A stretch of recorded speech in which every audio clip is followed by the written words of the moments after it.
بسم اللہ الرحمن الرحیم وسارعوا إلى مغفرة من ربكم وجنة عرضها السماوات والأرض أعدت للمتقين۔ اور اپنے پروردگار کی بخشش اور بہشت کی طرف لپکو جس کا عرض آسمان اور زمین کے برابر ہے، اور جو اللہ سے ڈرنے والوں کے لیے تیار کی گئی ہے۔ معزز سامعین کرام، بزرگوں، بھائیوں اور ساتھیوں، آج کی یہ بابرکت مجلس، ایسی مجلسوں پر اللہ کی رحمتیں، اللہ کی طرف سے سکینت نازل ہوتی ہے۔ ایسی مجلسوں کو فرشتے کھیل لیتے ہیں، اور اللہ تبارک و تعالی ان لوگوں کا ذکر جو ان مجلسوں میں اللہ کو یاد کرتے ہیں، ان کا ذکر اپنے یہاں فرشتوں کے سامنے کیا کرتا ہے۔ کیا ہم نہیں چاہتے کہ اللہ تبارک و تعالی ہمارا ذکر، ہمارا نام اپنے ملأ اعلیٰ کے پاس لے؟ کیا ہم نہیں چاہتے کہ اللہ تبارک و تعالی ہمارا نام لے کر ہم کو پکارے اپنے فرشتوں کے نزدیک؟ کیوں نہیں؟ ہر کوئی چاہتا ہے کہ اللہ تبارک و تعالی ہمارا نام لے۔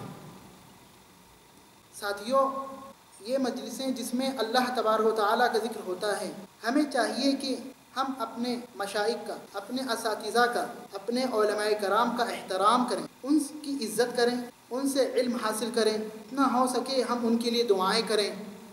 یہ ہمارے لیے اللہ تبارک و تعالیٰ نے ان کو ہمارے لیے برکت کا ذریعہ بنایا ہے، تاکہ ان کے ذریعے سے ہم ان کے علم کی روشنی میں کتاب و سنت کے مطابق ہم اپنی زندگی کو، چاہے وہ دنیا کی زندگی ہو، چاہے وہ اخروی زندگی ہو، ہم اس کو روشن کریں۔ یہ ہمارے علماء کرام، ہمارے مشائخ کتاب و سنت، ارشادات، ہدایات ہمارے سامنے پیش کرتے ہیں۔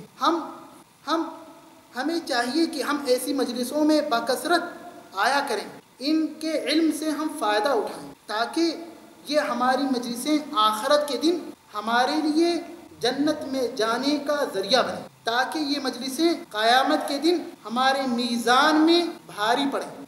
ساتھیوں، ہمارے علماء کرام ہمیں نبی صلی اللہ علیہ وسلم کی سیرت بتلاتے ہیں، ہمیں نبی صلی اللہ علیہ وسلم کے اقوال، افعال، اخلاق بتلاتے ہیں۔ کیا ہماری زندگی میں نبی صلی اللہ علیہ وسلم کے علاوہ کوئی اور اسوہ، آئیڈیل نمونہ ہو سکتا ہے؟ ہرگز نہیں۔ ہماری زندگی میں سب سے بڑا نمونہ وہ ہے تو وہ ہمارے نبی صلی اللہ علیہ وسلم ہے۔ ہمارے علماء کرام نبی صلی اللہ علیہ وسلم کے ارشادات کو بتلاتے ہیں۔ ہمیں چاہیے کہ ہم نبی صلی اللہ علیہ وسلم کی سیرت کو سیکھیں، جس سے ہماری زندگی اچھی ہو سکے، خوشگوار بن سکے۔ ہمارے نبی صلی اللہ علیہ وسلم کے اخلاق، افعال، اقوال کیسے تھے کہ جو ہماری زندگی کو اچھا بنا سکتے۔ ساتھیوں، نبی صلی اللہ علیہ وسلم کے اخلاق کے بارے میں عائشہ رضی اللہ تعالی عنہا سے پوچھا گیا کہ آپ صلی اللہ علیہ وسلم کے اخلاق کیسے تھے۔ سب سے پہلے میں آپ لوگوں کے سامنے یہ حدیث بیان کرنے سے پہلے ایک حدیث بیان کرتا ہوں، تاکہ ہمیں رغبت ہو کہ جو باتیں پیش کی جائیں اس بیان میں اس کو ہم لے سکیں۔ مسلم کتاب، جو صحیح بخاری کے بعد سب سے صحیح کتاب مانی جاتی ہے، اس میں ایک راوی حدیث ہیں شعبہ، وہ مسلم سے روایت کرتے ہیں، اور مسلم اور شعبہ سیار سے روایت کرتے ہیں۔ سیار کہتے ہیں کہ ایک مرتبہ میں ثابت البنانی کے ساتھ تھا۔ جب ثابت بنانی بچوں کے پاس سے گزر رہے تھے تو بچوں کو انہوں نے سلام کیا، اور انہوں نے مجھے کہا کہ ثابت بنانی کہتے ہیں کہ میں جب انس رضی اللہ تعالی عنہ کے پاس سے گزر رہا تھا تو انس نے بچوں کو سلام کیا، اور انس کہتے ہیں کہ جب میں نبی صلی اللہ علیہ وسلم کے پاس سے گزر رہا تھا تو نبی صلی اللہ علیہ وسلم نے بچوں کو سلام کیا۔ ساتھیوں، یہ دیکھیے ہمارے اسلاف کس طرح عمل کرتے تھے۔ بات سنتے تھے، اس کے بعد فوری عمل کرتے تھے، اس کے بعد دوسروں کو بتلاتے تھے۔ یہ ہمارے اسلاف کا طریقہ تھا۔ تو انشاءاللہ اس درس میں، اس مختصر بیان میں جو باتیں بیان کی جائیں گی، انشاءاللہ ہم اپنی زندگی میں اس کو اپنائیں گے، اور اپنے رشتہ داروں کو، اپنے گھر والوں کو یہ باتیں بتلائیں گے۔ ہمارے نبی صلی اللہ علیہ وسلم کا اخلاق کیسا تھا؟ نبی صلی اللہ علیہ وسلم سب سے پہلے میں نبی صلی اللہ علیہ وسلم اخلاق، سب سے پہلے میں آپ کو یہ بیان کرتا چلوں کہ نبی صلی اللہ علیہ وسلم نے اخلاق پر بہت زیادہ ابھارا ہے، بہت زیادہ فضیلتیں بیان کی ہیں. جیسا کہ میں نے آپ لوگوں کے سامنے ایک آیت کی تلاوت کی اور اسی طرح سے ایک نبی صلی اللہ علیہ وسلم کی ایک حدیث کا ذکر کیا ہے.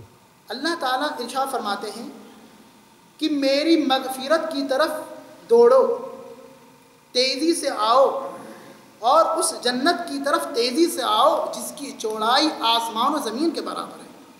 یہ جنت کس کے لیے تیار کی گئی ہے ساتھیوں؟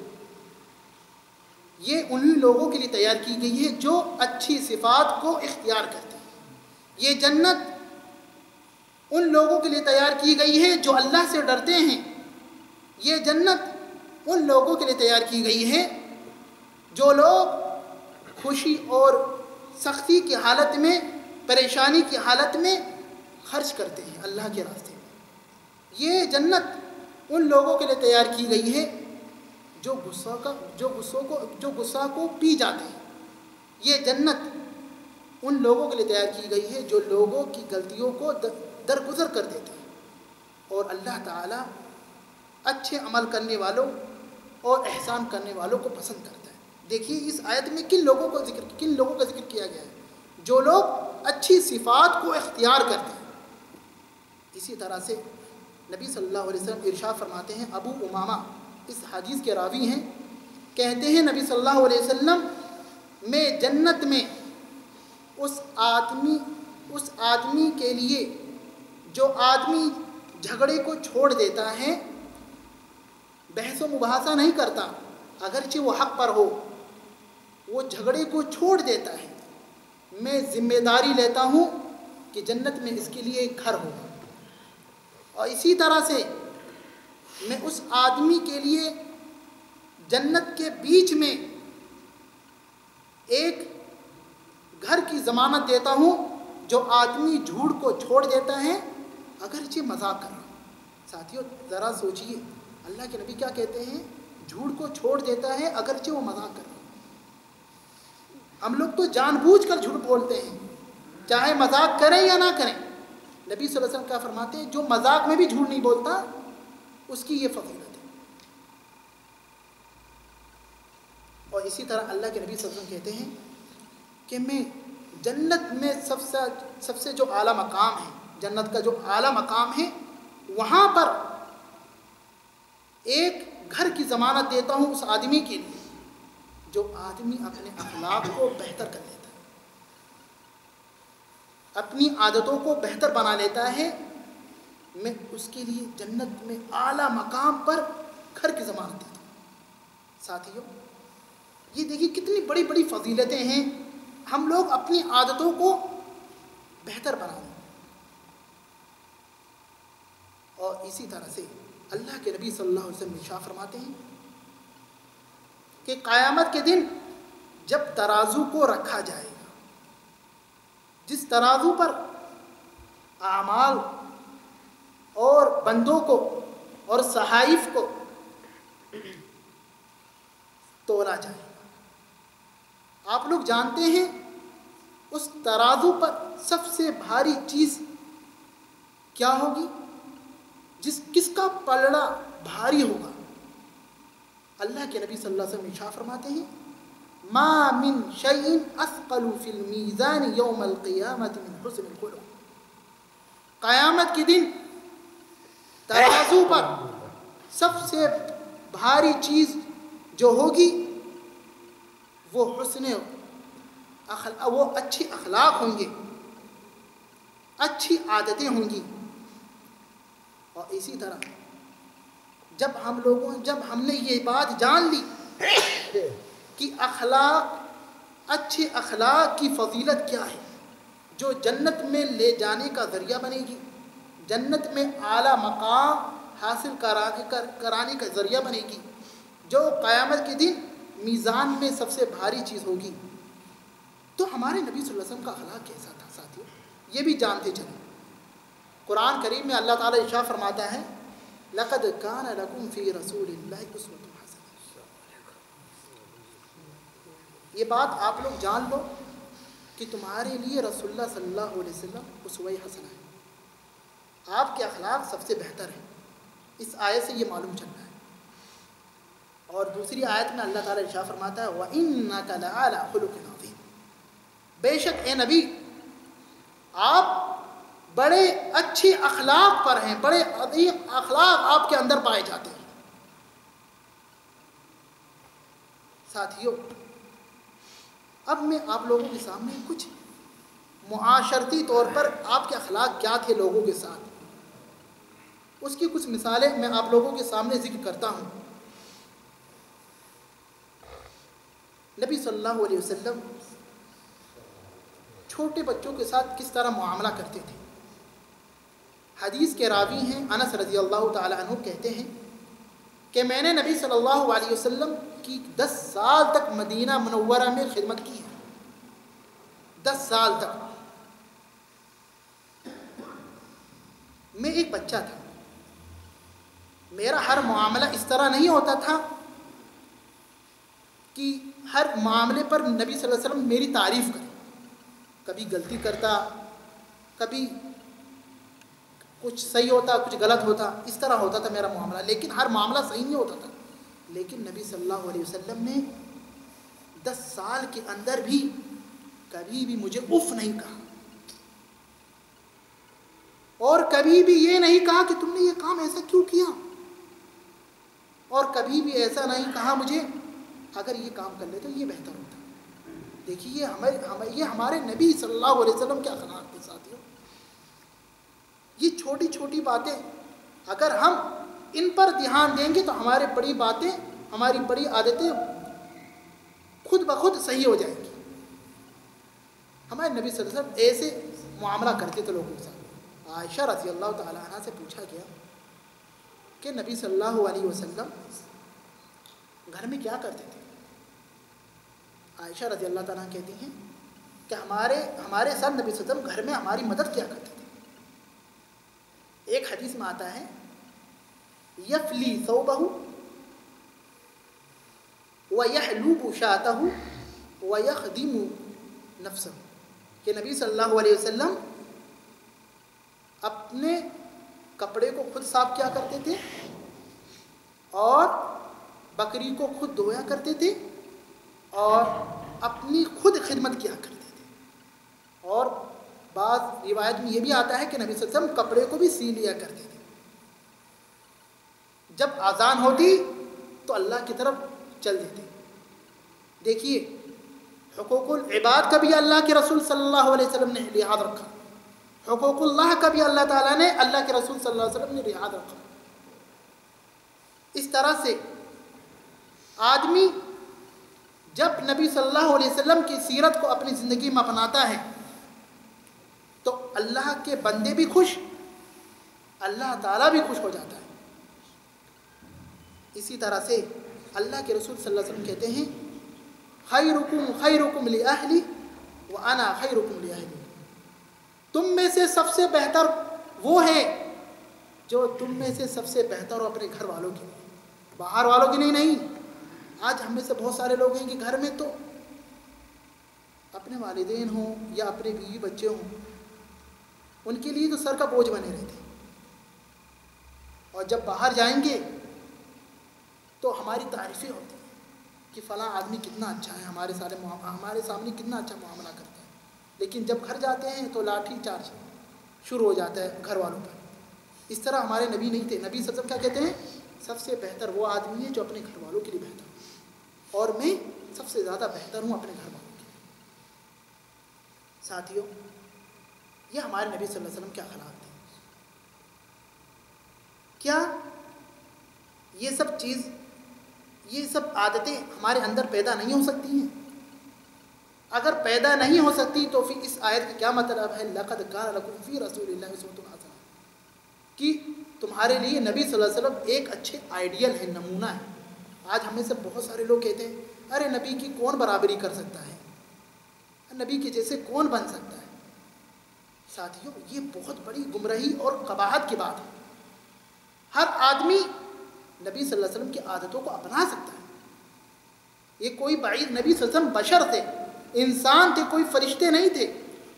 نبی صلی اللہ علیہ وسلم کو وہ عادتیں دی گئی تھیں جو انسان کے اندر عادتیں ہوتی ہیں. نبی صلی اللہ علیہ وسلم سے اگر کوئی غلطی ہوتی تو نبی صلی اللہ علیہ وسلم توبہ کرتے. تو ساتھیوں، ہم سے بھی غلطی ہوتی ہے، ہم بھی توبہ کریں، ہم بھی اچھی عادتوں کو اپنائیں. پھر کوئی یہ چیز بعید نہیں ہے، تبھی جا کر ہماری زندگی دونوں جہان میں خوشگوار اور قابل سکینت بن سکے گی. ساتھیوں، بس مختصر یہ بات بیان کرتے چلو، کیا ہم لوگ جانور سے بھی بدتر ہو چکے ہیں؟ ہم لوگ نبی صلی اللہ علیہ وسلم کے اخلاق دیکھ کر بھی اپنے اخلاق کو درست نہیں کرتے. جانور دیکھیے، جانور اپنی خصلت کو بھی بدل دیتا ہے. شکاری جانور جو ہوتا ہے وہ پالتو بن سکتا ہے کہ نہیں بن سکتا؟ دیکھیے اس کے اندر جو وحشیت جو صفت پائی جاتی ہے وہ ختم ہو جاتی ہے، پھر جا کر آپ کا پالتو جانور بن جاتا ہے. کیا ہم نبی کے اس طرح فرما بردار نہیں بن سکتے؟ ہم نبی کی ہر باتوں کو ماننے والے نہیں بن سکتے؟ اگر اچھی عادتیں اپنائی نہیں جا سکتی تو کیا یہ سارا قرآن باطل ہو جائے گا؟ نہیں، ہرگز نہیں. یہ قرآن اس لیے آیا ہے تاکہ ہم اپنی زندگی کو روشن کریں، جس اندھیرے میں ہم لوگ رہتے ہیں اس کو روشن بنائیں. اس لیے قرآن آیا ہے. اگر اچھی عادتوں کو اپنایا نہیں جا سکتا تو یہ قرآن، یہ شریعت اور نبی صلی اللہ علیہ وسلم کو مبعوث نہیں کیا جاتا.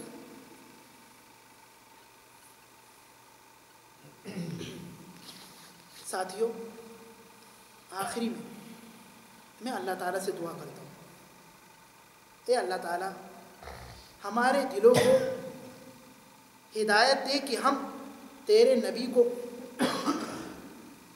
نبی کو سب سے بڑا نمونہ اور آئیڈیل مانیں، اور ان کو اپنی زندگی کے ہر قدم پر، اور ان کو نبی صلی اللہ علیہ وسلم کے ہی راستے کو ہم اپنی زندگی کا راستہ مانیں. اللہ تعالیٰ ہمیں ہمارے گناہوں کو معاف کر دے، اور اللہ تعالیٰ ہمارے اخلاق کو اتنا اچھا بنا دے کہ قیامت کے دن ترازو میں سب سے بھاری پڑ جائے اور ہمیں جنت میں لے جانے کا ذریعہ بنے. آمین.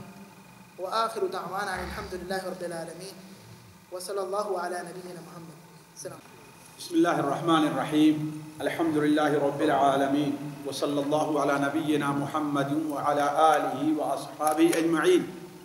ساتھیو، آپ ابھی عزیزم عبداللہ سے اچھے اخلاق کے بارے میں کچھ باتیں سن رہے تھے کہ اچھے اخلاق کی فضیلت کیا ہے. لیکن سوال ہے کہ اچھا اخلاق ہے کیا؟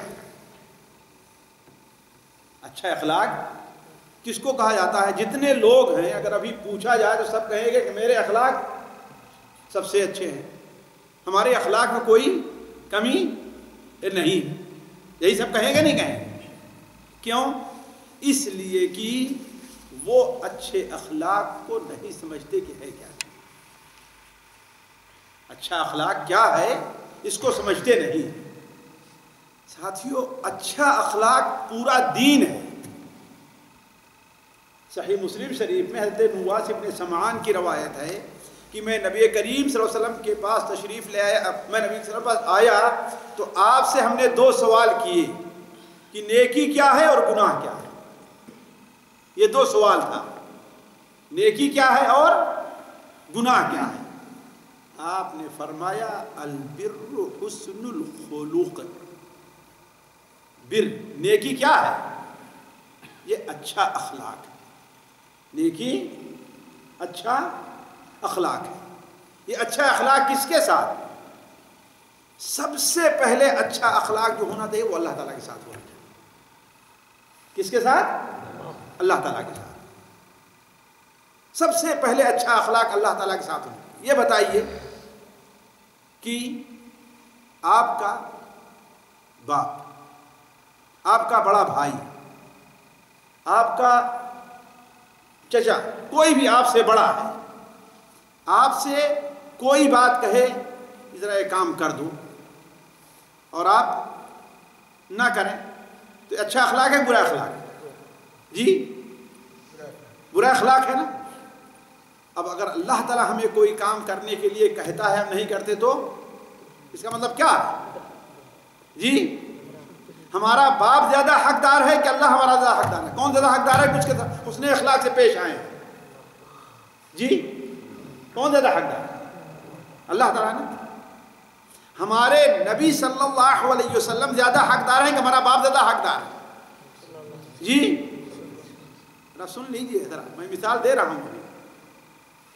ہمارے نبی صلی اللہ علیہ وسلم زیادہ حقدار ہے کہ اللہ تعالیٰ کہ ہم لوگ ہمارا باپ زیادہ حقدار ہے کہ اس کی اطاعت کی جائے؟ جی نبی کی بات مانی جائے، ہے نا. ہمارے نبی صلی اللہ علیہ وسلم نے داڑھی رکھنے کا حکم دیا کہ نہیں دیا ہے؟ دیا ہے. لیکن ہم مانتے ہیں نبی کی بات، تو ہم نبی کے ساتھ بد اخلاقی کر رہے ہیں کہ اچھا اخلاق سے پیش آ رہے ہیں؟ جی نبی کے ساتھ بد اخلاقی کر رہے ہیں کہ اچھے اخلاق سے پیش آ رہے ہیں؟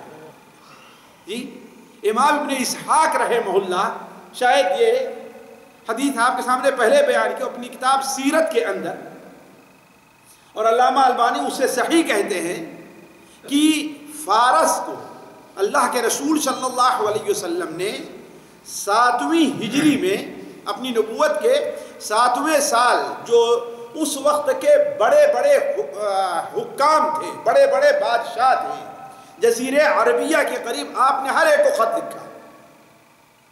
آپ نے جو شام پر جن کی حکومت تھی رومیوں کی ان کو بھی لکھا، فارس پر جن کی حکومت تھی مجوسیوں کی ان کو بھی لکھا، مصر میں جن کی حکومت تھی قبطیوں کی ان کو بھی لکھا، یمن میں جن کی حکومت تھی ان کو بھی لکھا، حتیٰ کہ حبشہ کے بادشاہ بڑے بڑے حکومت چھوڑ کر کے جو چھوٹے چھوٹے حکام تھے ہر ایک کو آپ نے لکھا. بصرہ کے حاکم کو آپ نے لکھا، ہر ایک کو لکھا. تو آپ صلی اللہ علیہ وسلم نے کسرا جو فارس کا مجوسی حاکم تھا، آپ نے کسرا اس کو بھی لکھا، اور آپ صلی اللہ علیہ وسلم نے اسے اسلام کی دعوت دی، اسلام کی اہمیت بیان کی. اور آپ بیان کرتے تھے کہ اگر تم اسلام قبول کر لو گے تو اللہ تبارک و تعالیٰ تمہیں ایسا ایسا کرے گا، تمہاری حکومت باقی رہے گی. اگر تم نے اسلام قبول نہ کیا تو تمہارے اوپر خود تمہارا بھی گناہ ہے، اور تمہاری پبلک جو کہ تمہارے پیچھے چلتی اس کا بھی گناہ تمہارے اوپر ہے. ظاہر بات ہے اس وقت جسے آج انسان سپر پاور کہتے ہیں، اس وقت کا سپر پاور کسرا تھا. جزیرے عربیہ کے بہت سے حصوں کے اوپر اتنے قبضہ، یمن پر اس کی حکومت تھی. کہا کہ یہ بکری اور اونٹ کا چرواہا مجھ سے ان الفاظ میں خطاب کر رہا ہے، اتنی اس کی جرات ہو گئی. اس نے کیا کام کیا؟ جو یمن میں اس کا گورنر تھا، دیکھیے رہتا فارس میں حکومت کہاں کرتا تھا؟ یمن پر حکومت کرتا تھا. جو وہاں گورنر تھا اس کو خط لکھا کہ یہ بکریوں کا چرانے والا، یہ صحرا میں رہنے والا، یہ ہمیں ان الفاظ میں خطاب کر رہا ہے، گویا ہمارا کوئی احترام ہی نہیں ہے، لہذا ایسے دو تندرست اور موٹے تازے لوگوں کو بھیجو اور اسے گرفتار کر کے میرے پاس بھیجو. کس کے پاس؟ اللہ کے رسول صلی اللہ علیہ وسلم کو ایسے دھمکی والا خط لکھا، اسے دھمکی والا خط لکھا. اب یہ آتا ہے وہاں سے یمن سے، ماشاء اللہ بڑی بڑی موچوں والا، جیسے ہمارے کچھ لوگ ہوتے ہیں نا، بڑی بڑی موچیں اور داڑھی بالکل صاف ہے. آیا آپ صلی اللہ علیہ وسلم کی خدمت میں. ظاہر بات آپ کو دیکھ کر کے بڑا متاثر ہوا. جب آپ صلی اللہ علیہ وسلم سے بات ہوئی تو آپ نے کہا کہ اس کا حکم تمہیں کس نے دیا ہے؟ یعنی موچھیں بڑھانے کا اور داڑھی کٹانے کا کس نے حکم دیا ہے؟ کہتا ہے میرے رب نے. کس نے؟ میرا. اس کا رب کون تھا؟ کسرا تھا. اس لیے کہ بادشاہوں کو سجدہ کیا کرتے تھے، اور آج بھی ہمارے یہاں پائی جاتی ہے نا. سجدہ نہیں کرتے، باقی سب کچھ کر لیتے ہیں، ہے نا. وہ جھوٹ بولنے کے لیے کہے، جھوٹ چوری کرنے کے لیے، کسی کو قتل کرنے کے لیے ہمارے ہاں جو وڈیرے ہیں کرتے ہیں کہ نہیں کرتے، ہے نا. ان کے سامنے جب تک وہ اجازت نہیں دیں گے کرسی اور چارپائی بیٹھیں گے نہیں. ہے بات صحیح کہ نہیں صحیح؟ اور نہ ہی ان کے سامنے ان کی کسی غلطی پر ان کو ہم ٹوک سکتے ہیں، منع کر سکتے ہیں، ہے نا. تو آپ نے فرمایا کہ اس کا حکم تمہیں کس نے دیا ہے؟ کہا میرے رب نے دیا ہے. ہمارے نبی نے فرمایا لیکن میرے رب نے تو اس کو بڑھانے کا اور اسے پست کرنے، چھوٹی کرنے کا حکم دیا. میرے رب کا تو یہ حکم ہے کہ نہیں؟ تو کہنے کا مطلب یہ ہے کہ اصل اچھا اخلاق ہے کیا ساتھیو؟ اچھا اخلاق ہی پوری نیکی ہے. اور سب سے بڑا اخلاق یہ ہے کہ اچھا اخلاق کس کے ساتھ پیش کیا جائے؟ اللہ تبارک و تعالیٰ کے ساتھ. اسی لیے حضرت عثمان غنی رضی اللہ تعالی عنہ جب بیت الخلا میں بیٹھتے تھے تو اللہ تبارک و تعالیٰ سے شرم کرتے ہوئے اپنے سر کو اوپر نہیں اٹھاتے تھے، اوپر نہیں اٹھاتے تھے. اور وہ کہتے ہیں کہ جس دن سے اس ہاتھ سے ہم نے اللہ کے رسول سے بیعت کر لی ہے، کیا بیعت کر لی ہے، اس ہاتھ سے ہم نے اپنی شرمگاہ کو نہیں چھوا. کیوں؟ اس میں اللہ کے رسول کا ہاتھ لگا ہوا ہے. ناجائز نہیں تھا، لیکن یہ اخلاق تھا ان کا اللہ اور اس کے رسول کے ساتھ ساتھ. تو حسن اخلاق ہے کیا؟ تو حسن اخلاق اللہ کے ساتھ بھی ہے، اللہ کے رسول کے ساتھ بھی ہے، اور عام مخلوقات کے ساتھ بھی ہے. لیکن عام مخلوق حسن اخلاق ہے کیا؟ یہی میں آپ سے بتانا چاہتا ہوں. عام مخلوق کے ساتھ حسن اخلاق ہے کیا؟ علماء جو ہے ساتھیوں 3 الفاظ میں تعریف کرتے ہیں حسن خلق کی. حسن خلق کی تعریف علماء 3 الفاظ میں کرتے ہیں: کف الاذى وبذل الندى وطلاقۃ الوجه. 3 الفاظ میں طلاقۃ الوجه وکف الاذى وبذل الندى. یہ 3 چیزیں حسن اخلاق میں داخل ہیں. یہ 3 چیزیں آپ اپنے اندر پیدا کر لیجئے تو اللہ تبارک و تعالی کے نزدیک آپ کا شمار ان لوگوں میں ہوگا کہ اس کے اخلاق کیا ہیں؟ بڑے اچھے ہیں. اب اس کے ساتھ ساتھ آپ کے اندر اگر فرائض کی پابندی پائی گئی تو آپ یقین مان لیں کہ قیامت کے دن آپ کا ترازو بہت بھاری ہوگا. آپ کا ترازو بہت بھاری ہوگا. اور یہ کوئی بعید نہیں کہ قیامت کے دن اللہ تبارک و تعالی آپ کو اپنے عرش کے سائے میں رکھے. یہ کوئی بعید نہیں. لیکن یہ 3 چیزیں اپنے اندر پیدا کرنے کی ضرورت ہے. پہلی چیز کیا ہے؟ طلاقۃ الوجہ، یعنی کسی سے ملیے تو آپ ایسے ملیے گویا کہ آپ مسکرا رہے ہیں، گویا آپ مسکرا رہے ہیں.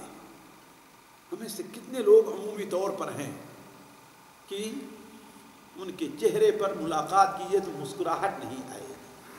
ان سے کوئی بڑا آ گیا، کوئی یہ آ گیا تو کیا ہے وہ ٹھیک ہے مسکرا دی، اور نہیں تو نہیں.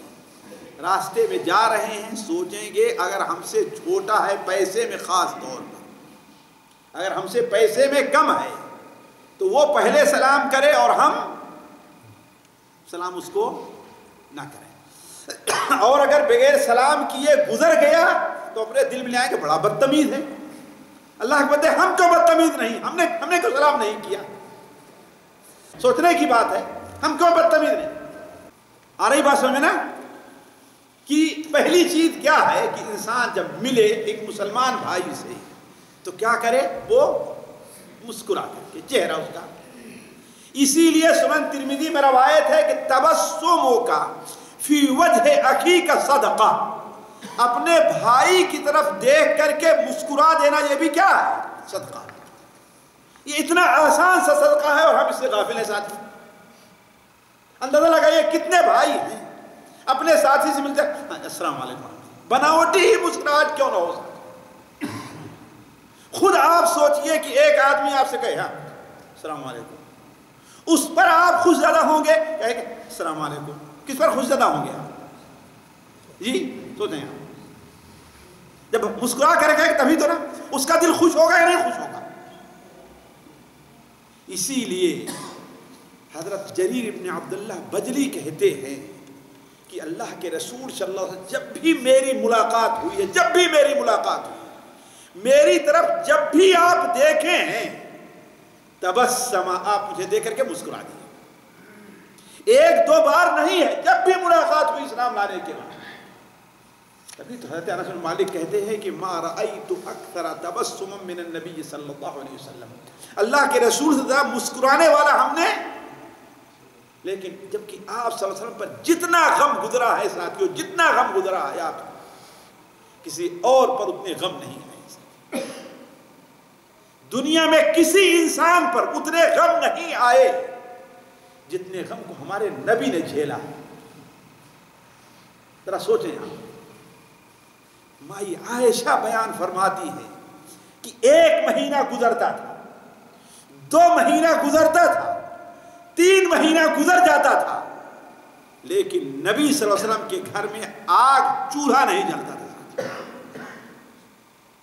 چولہا نہیں۔ ذرا سوچیں آپ میں سے کسی کے اوپر گزرا ہے؟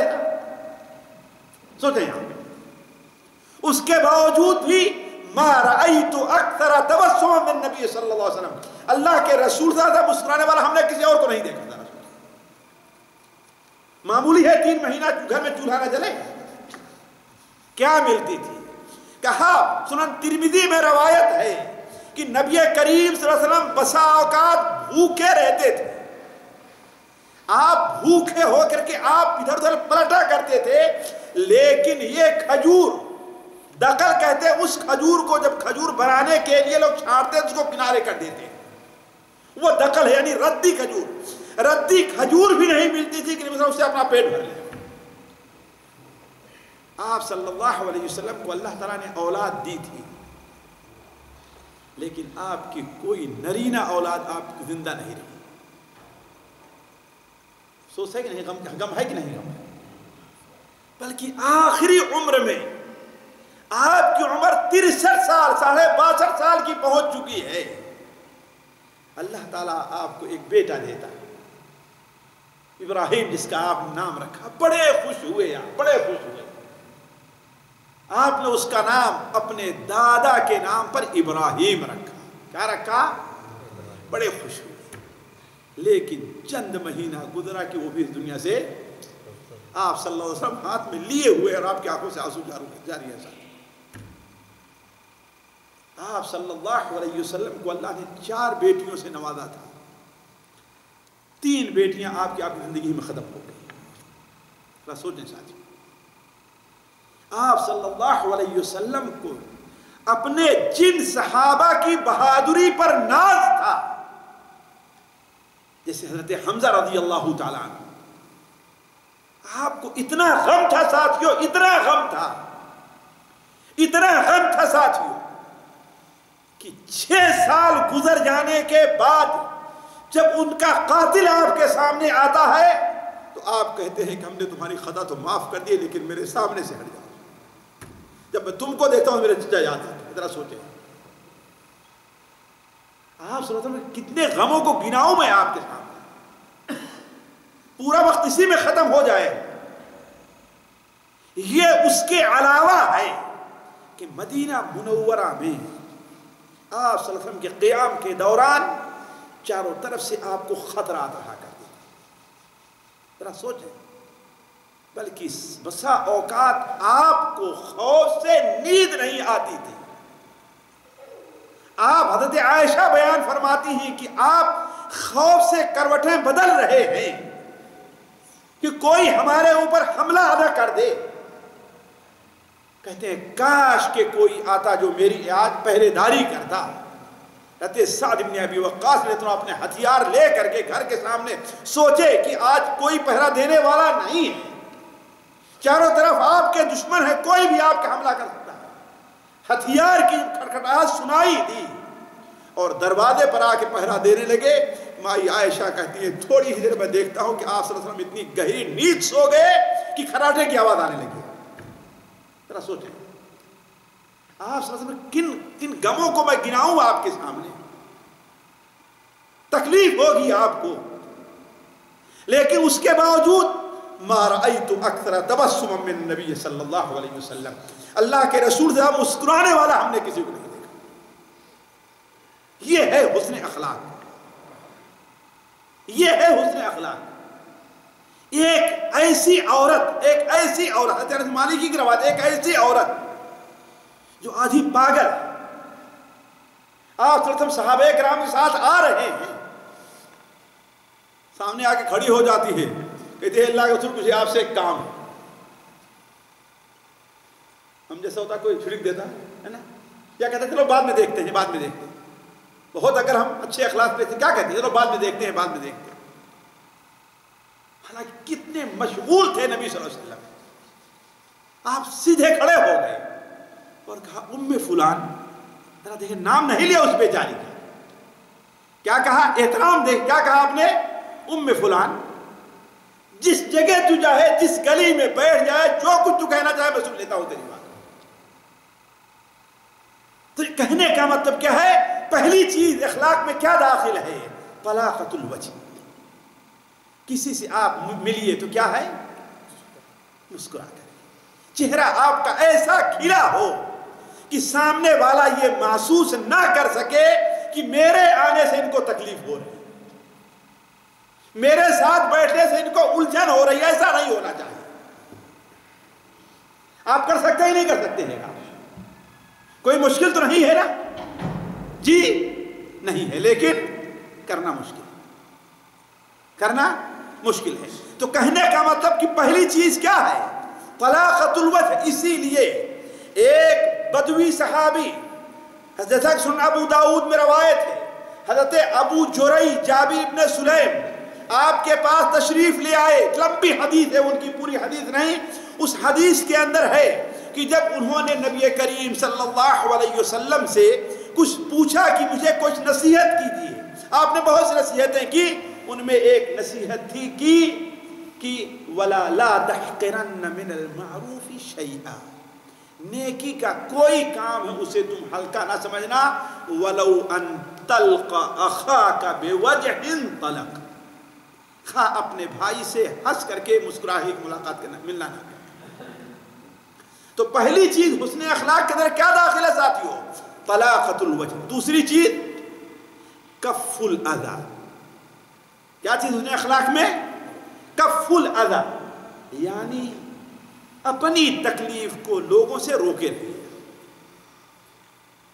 آپ راستے میں جا رہے ہیں، کوئی آدمی ہو اور مذاق میں آپ اس کو ایک تھپڑ زور سے لگا دیجئے تو لوگ کیا کہیں؟ بڑے اچھے اخلاق کا ہے۔ آپ جا رہے ہیں راستے سے، کیلا کھایا آپ نے اور کیلا کو سامنے راستے میں پھینک دیا، لوگ کیا کہیں گے؟ بڑا بدتمیز ہے کہ نہیں؟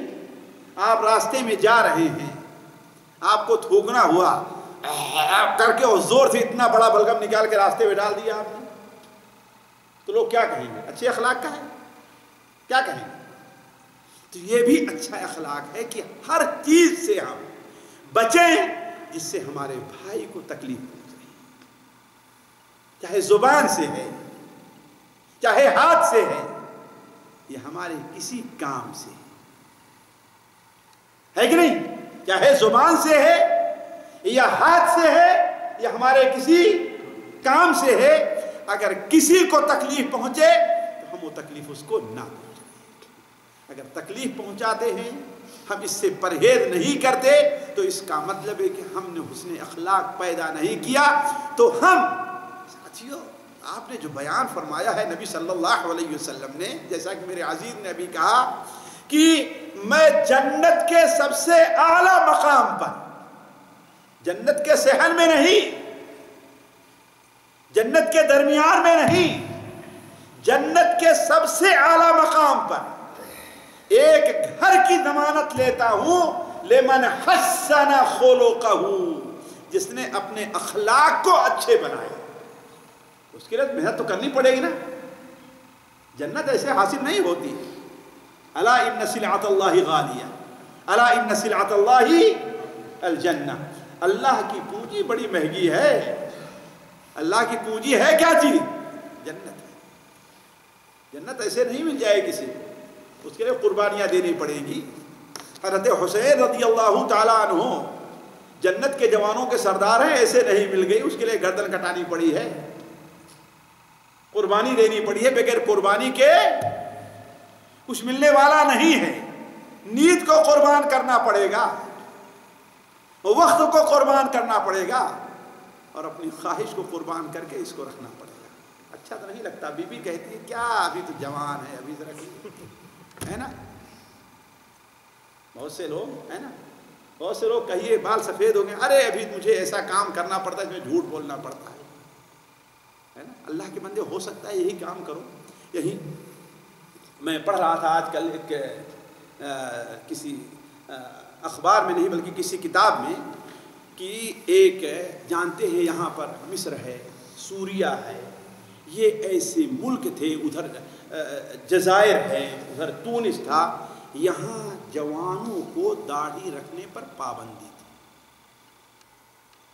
پابندی ایسی نہیں تھی گورنمنٹ سے، نہیں، جو داڑھی رکھتا تھا اس کے خلاف گورنمنٹ کی CID، اور یہ ایک جوان آیا سعودیہ میں اور یہ ایسا سنا اور داڑھی رکھ لی۔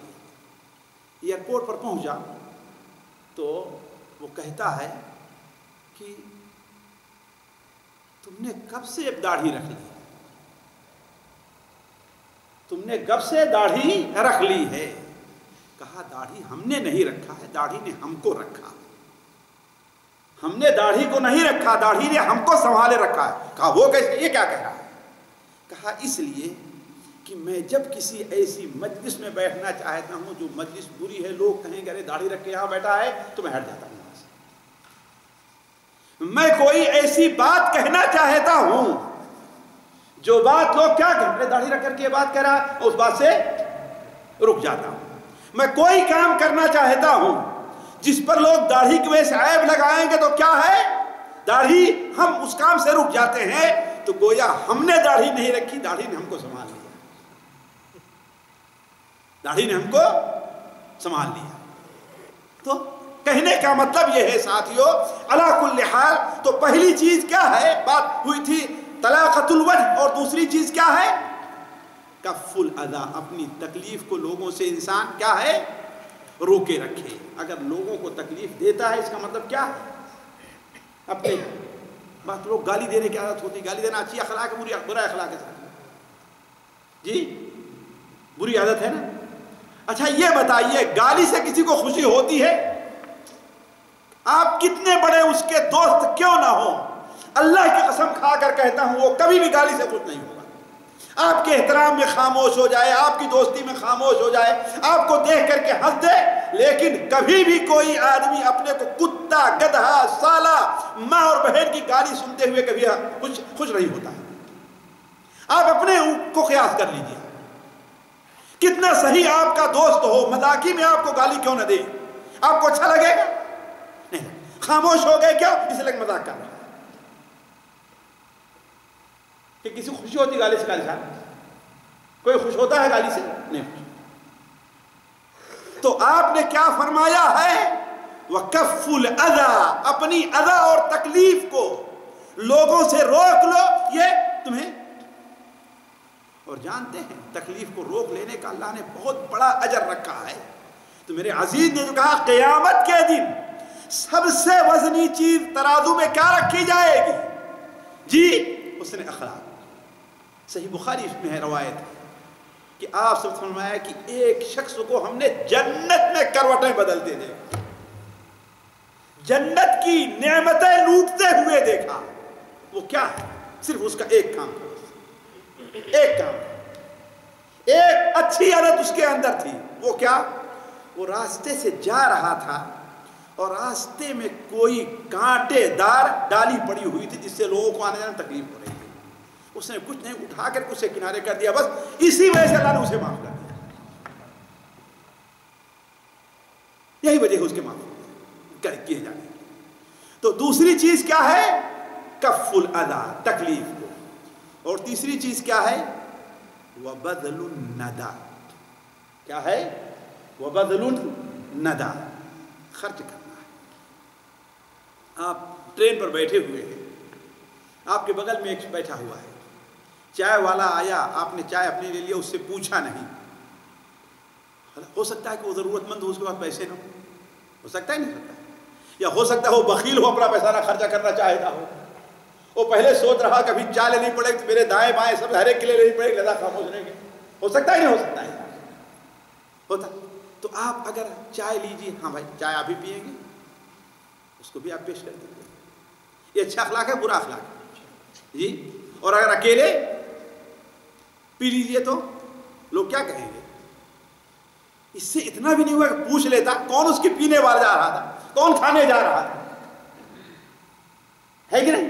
آپ ہیں ماشاءاللہ، آپ کو اللہ نے بہت کچھ دیا، عید کا دن ہے، آپ اپنے گھر میں سوئیاں بھی لے آئیں، مٹھائی بھی لے آئیں، صبح کو عید پر جانے لگے تو اپنے بچے کو، اور پڑوس ہی میں آپ کا پڑوسی کا بچہ آ کر بچہ کھڑا ہو گیا، آپ اس سے کچھ نہیں دے رہے، تو اچھا اخلاق ہے برا اخلاق ہے نا؟ کم سے کم اس کے گھر نہیں بھیجوائے تو لحاظ کرتے ہوئے سامنے کھڑا ہو گیا ہے، تو اپنے بچے کو اگر 10 ریال دیا اسے 1 ہی ریال 5 ہی ریال دے دو، ہے کہ نہیں؟ تو وبذل الندى، تمہارے پاس اپنی ضرورت سے جائز جو چیزیں یہ خرچ کرنا، یہ بھی اچھے اخلاق ہیں، اسی میں کھانا کھلانا بھی آئے گا، ہدیہ دینا بھی آئے گا، تحفہ بہت سی چیزیں ہیں۔ تو کہنے کا مطلب یہ ہے ساتھیوں، اچھا اخلاق یہ بڑی اہم چیز ہے۔ اگر میں ان کو ہر ایک کو تفصیل سے بیان کرتے جاؤں کہ اچھے اخلاق میں بہت وقت چاہیے، لیکن صرف یہ اشارہ کرتے ہوئے کہ اچھا اخلاق اللہ تعالیٰ کو بہت پسند ہے، بلکہ ہمارے نبی نے اچھے اخلاق کو کیا نیکی قرار دیا، اور اللہ تعالیٰ نے اپنے نبی کے بارے میں کیا فرمایا؟ وَإِنَّكَ لَعَلَىٰ خُلُقٍ عَظِيمٍ، آپ بڑے اچھے اخلاق کے حامل ہیں۔ تو اچھا اخلاق ہے کیا؟ یہ 3 چیزیں ہیں ساتھیوں، اچھے اخلاق اپنے اندر پیدا کرنے کی کوشش کریں، بڑی آسان سی چیزیں ہیں، ہر آدمی پیسہ آسانی سے پیدا کر سکتا ہے، لیکن صرف اپنے نفس کو مارنا پڑے گا، بس اپنے نفس کو مارنا، اسے قربان کرنا پڑے گا۔ اگرچہ میرا جی ان کو دیکھ کے مسکرانے کو نہیں کہتا، لیکن ہم بناوٹی طور پر کیا ہے، اگرچہ مجھے اور کام ہے، آ کر بیٹھ گئے ہیں، لیکن ان کے لحاظ میں ان کو خوش رکھنے کے لیے میں اپنی جگہ پر کیا ہے، بیٹھا۔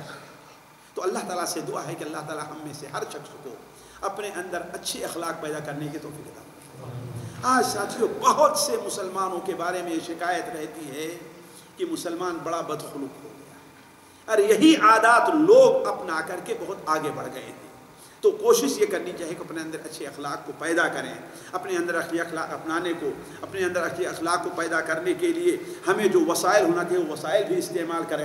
اللہ تبارک تعالیٰ ہمارا اور آپ کے یہاں پر بیٹھنا قبول فرمائے، یہاں جمع ہونے کی برکت سے اللہ تعالیٰ ہمارے اور آپ کے اندر حسن اخلاق کا ملکہ پیدا فرما دے۔